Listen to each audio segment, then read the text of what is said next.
نحمده ونصلي على رسوله الكريم اما بعد اللهم صل على محمد وعلى ال محمد كما صليت على ابراهيم وعلى ال ابراهيم انك حميد مجيد اللهم بارك على محمد وعلى ال محمد كما باركت على ابراهيم وعلى ال ابراهيم انك حميد مجيد۔ محترم مکرم سامعین، عید الاضحیٰ چونکہ قریب ہے تو اس کے متعلق بات چل رہی ہے۔ کچھ ساتھی چاند کے متعلق باتیں کر رہے ہیں۔ میڈیا پر ایک ہلچل ہے کہ چاند جو نظر آیا وہ موٹا تھا، اور موٹا ہونا اس بات کی علامت ہے کہ چاند دوسرے دن کا تھا۔ اس طرح کی بہت ساری باتیں میں اور آپ سن رہے ہیں۔ اسی طرح کہ احتیاطاً عید کے 2 دن پہلے قربانی کر لینی چاہیے، تیسرے دن کا انتظار نہیں کرنا چاہیے۔ اس طرح کی بہت ساری باتیں آپ مجھ سے زیادہ جانتے ہیں، ان کی وضاحت کرنا ضروری تھا، اس پر انشاءاللہ تھوڑی سی بات ہوگی۔ پہلی یہ بات کرنا کہ چاند موٹا تھا تو لگتا ہے یہ دوسرے دن کا تھا، تو اس میں یہ بات کرنے والا آدمی وہ ایسا آدمی ہے جس کو فلکیات کا علم نہیں ہے۔ یہ چاند کے بارے میں بھی جو علم ہوتا ہے نا، علم فلکیات، اگر اس کو تھوڑا بہت بھی اس کی سمجھ ہوتی تو وہ یہ بات نہ کہتا کہ چاند موٹا ہے دوسرے دن کا لگتا ہے، کیونکہ چاند کی اپنی ایک عمر ہوتی ہے۔ اب چاند نظر آتا ہے یا 29ویں کی رات یا 30ویں کی رات۔ اب اگر 29ویں کی رات نظر آتا ہے تو چاند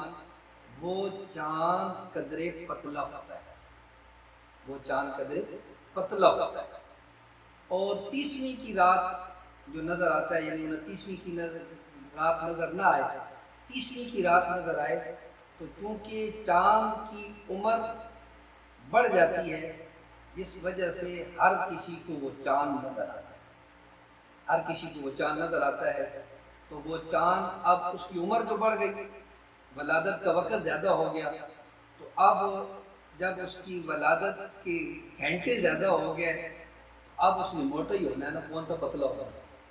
تو یہ بات کرنا یہ وہ آدمی کرے گا جس کو بیچارے کو چاند کے بارے میں کوئی علم نہیں۔ اگلی بات، ایک ہوتے ہیں ماہر فلکیات، یعنی جن کو چاند ستاروں کا علم ہوتا ہے، اس فن کے اندر وہ ماہر ہوتے ہیں۔ وہ اتنا بتا سکتے ہیں کہ چاند نکلنے کے اتنے امکان ہیں، چاند نکلنے کا امکان ہے، وہ پکی بات نہیں بتا سکتے، بس وہ اپنی جو اللہ تعالیٰ نے ان کو سمجھ دی ہوتی ہے، جو تحقیقات ہوتی ہیں، جو سائنسی اعتبار سے تحقیقات ہوتی ہیں، اس اعتبار سے وہ بتاتے ہیں کہ بھائی چاند نکلنے کا اتنے اس دن امکان ہے، اس دن امکان نہیں۔ اور دوسری ایک بات کہ یہ عید الفطر کے موقع پر اور عید الاضحیٰ کے موقع پر یہ باتیں کیوں ہوتی ہیں؟ کیا باقی اسلامی مہینوں کے چاند نظر نہیں آتے؟ شوال ہے، محرم ہے، ربیع الاول ہے، ربیع الثانی ہے، ان دنوں تو کوئی بحث نہیں کرتا، ان دنوں ہر کوئی بحث کرتا ہے۔ تو یہ ایک شیطان کی چال ہے، ان بحثوں سے اپنے آپ کو بچانا چاہیے، اس میں آدمی اپنا نقصان کر دیتا ہے۔ تو میں عرض کر رہا تھا، ایک ماہر فلکیات ہوتے ہیں، وہ امکان بتاتے ہیں چاند کا۔ ایک رؤیت ہلال ہوتا ہے، یعنی چاند کو دیکھنا، چاند کو دیکھنا ایک ہوتا ہے اس کا علم، اور دوسرا ایک کمیٹی ہوتی ہے جو چاند کو دیکھتی ہے۔ اب وہ کمیٹی جو حکومت متعین کرتی ہے، وہ ہر اعتبار سے پرکھ کر کرتی ہے، ہر اعتبار سے۔ تو اب اس بادشاہ سے کہتے ہیں ان کی کیا ضرورت ہے، چاند تو ہم نے دیکھ لیا۔ تو تو یہ تو ہر کوئی کہتا رہے گا میں نے بھی چاند دیکھ لیا، میں نے بھی چاند دیکھ لیا، تو یہ تو سارا نظام درم برم ہو جائے گا۔ اس لیے ایک کمیٹی کا ہونا ضروری ہے، جس طرح ہماری وہ ہلال کمیٹی ہے جو باقاعدہ چاند دیکھتی ہے، اور اس کا اب وہ ان کو شہادتیں ملتی ہیں۔ اب شہادتیں کس کی شہادت کس کی معتبر ہے، کس کی شہادت معتبر نہیں ہے، اب یہ تو وہ آدمی بتا سکتا ہے جس کو قرآن حدیث کا علم ہو، جس کو قرآن حدیث کا علم ہو کہ بعض دفعہ آدمی ایک شہادت دے رہا ہوتا ہے لیکن کسی وجہ سے اس کی شہادت معتبر نہیں ہوتی۔ مثال کے طور پر بعض جو آدمی نماز نہیں پڑھتا اب اس کی شہادت معتبر نہیں ہے، جو جھوٹ بولتا ہے اب اس کی شہادت معتبر نہیں ہے۔ اب یہ علماء کا کام ہے جو علم رکھنے والے ہیں، جو جنہوں نے اپنی پوری زندگیاں دین کے لیے وقف کر رکھی ہیں، اور ان کا اوڑھنا بچھونا یہ دین ہی ہے، رات ان کی دین کو پڑھتے پڑھاتے گزرتی ہے، دن ان کا پڑھتے پڑھاتے گزرتا ہے۔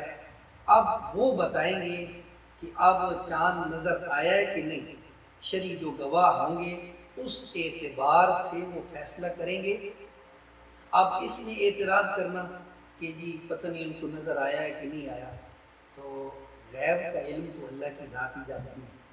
ہم تو ظاہر پر حکم لگا سکتے ہیں کہ ہماری جو پاکستان کی کمیٹی ہے اس میں سارے بڑے بڑے علماء ہیں، ہمارے مشائخ ہیں، ہمارے بڑے ہیں، اور ہمیں ان پہ اعتماد کرنا چاہیے۔ باقی نیت، ہم کسی کی نیت کو ٹٹولنے کے ذمہ دار نہیں ہیں۔ نیت صرف اور صرف جو جاننے والی ذات ہے وہ اللہ کی ذات ہے۔ نیت کے بارے میں جو جاننے والی ذات ہے، کیونکہ نیت کی کوئی شکل و صورت ہوتی نہیں، تو اس وجہ سے ایسی باتوں میں پڑھنا اور ایسی باتیں کرنا، اس کی بہت سارے نقصانات ہیں۔ اس کا ایک نقصان تو یہ ہے کہ یہ جو باطل قوتیں ہیں، جو دین کو ختم کرنے والی قوتیں ہیں، ان کا یہ مشن ہے کہ مسلمانوں کو علماء سے دور کر دو، مسلمانوں کو علماء سے دور کر دو۔ جب علماء سے دور ہو جائیں گے تو خود بخود ان کی زندگیوں سے دین بھی دور ہو جائے گا۔ اسی طرح اور بھی بہت سارے اس کے اندر بہت سارے نقصانات ہیں۔ آپ صلی اللہ علیہ وسلم نے بھی ارشاد فرمایا کہ قیامت کی علامات میں سے ایک علامت یہ بھی ہے کہ لوگ چاند کو دیکھیں گے تو کہیں گے یہ موٹا نظر آ رہا ہے، یہ تو کل کا چاند لگتا ہے۔ تو یہ قیامت کی نشانیوں میں سے ایک نشانی ہے۔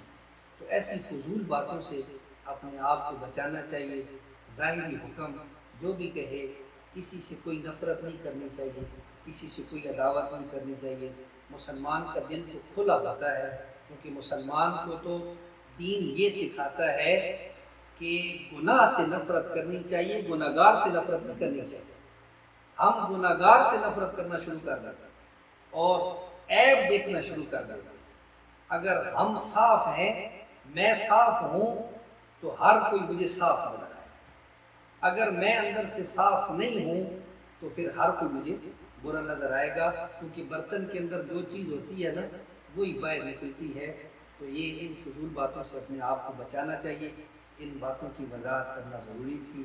اللہ تعالیٰ سے دعا ہے اللہ تعالیٰ عمل کرنے کی توفیق